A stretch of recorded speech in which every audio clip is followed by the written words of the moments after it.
तीनों लोकों में एक ही राज होगा।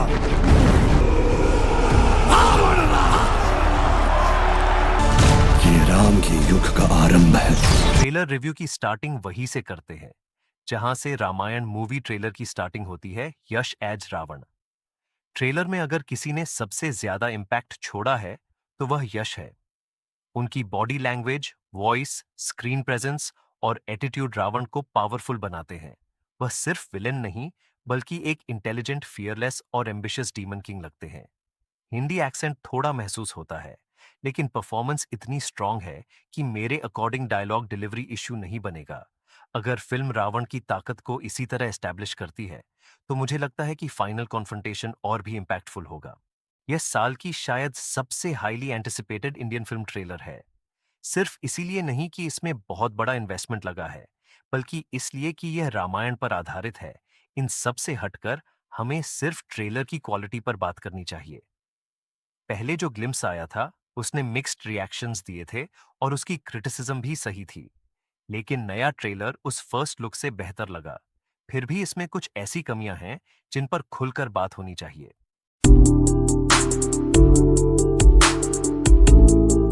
इस फिल्म का सबसे बड़ा चेहरा सिर्फ रणबीर कपूर, यश या नीतेश तिवारी नहीं है, बल्कि नमित मल्होत्रा है।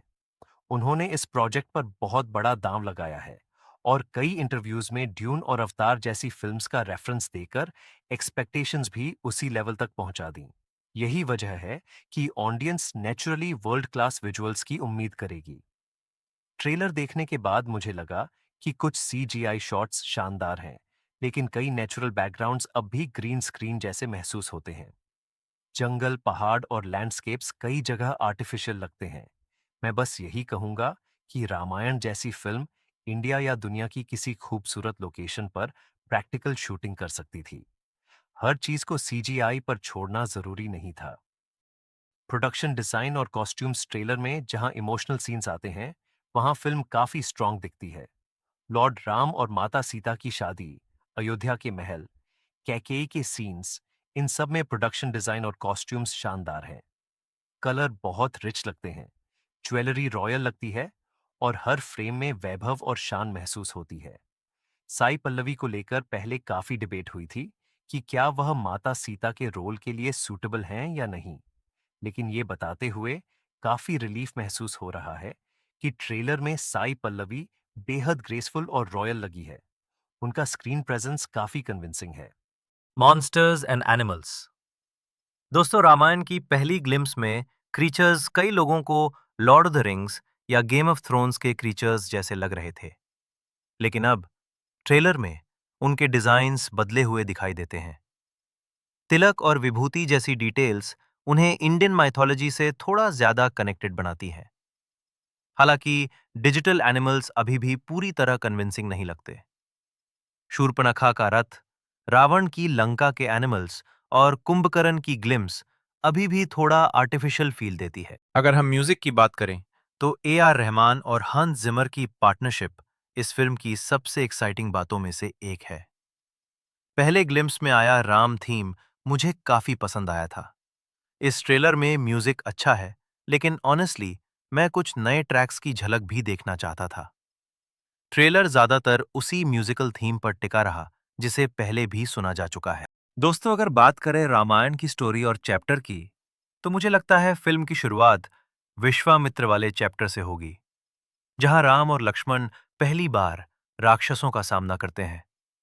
ट्रेलर में कई ऐसे सीन्स भी दिखे जिन्हें बड़े पर्दे पर हमने ग्रैंड स्केल पर बहुत कम एक्सप्लोर किया गया है, या फिर हमने बड़े पर्दे पर कभी नहीं देखा है, जैसे रावण वर्सेस इंद्र, रावण वर्सेस कुबेर, रावण का लंका पर कब्जा, विभीषण और रावण का कॉन्फ्लिक्ट और परशुराम वाला सीक्वेंस। सभी देखने के लिए बहुत एक्साइटेड है अगर फिल्म इन चैप्टर्स को क्रिएटिव लिबर्टी लेते हुए सही तरीके से दिखाती है तो। ऑडियंस को सिर्फ रामायण महाकाव्य की गाथा नहीं, बल्कि एक फ्रेश एक्सपीरियंस मिलेगा। और क्योंकि ये 2 पार्ट फिल्म है, इसलिए कैरेक्टर्स को डेवलप करने का भी पूरा समय मिलेगा। दोस्तों, मुझे पर्सनली सपोर्टिंग कास्ट भी काफी इंप्रेसिव लगी।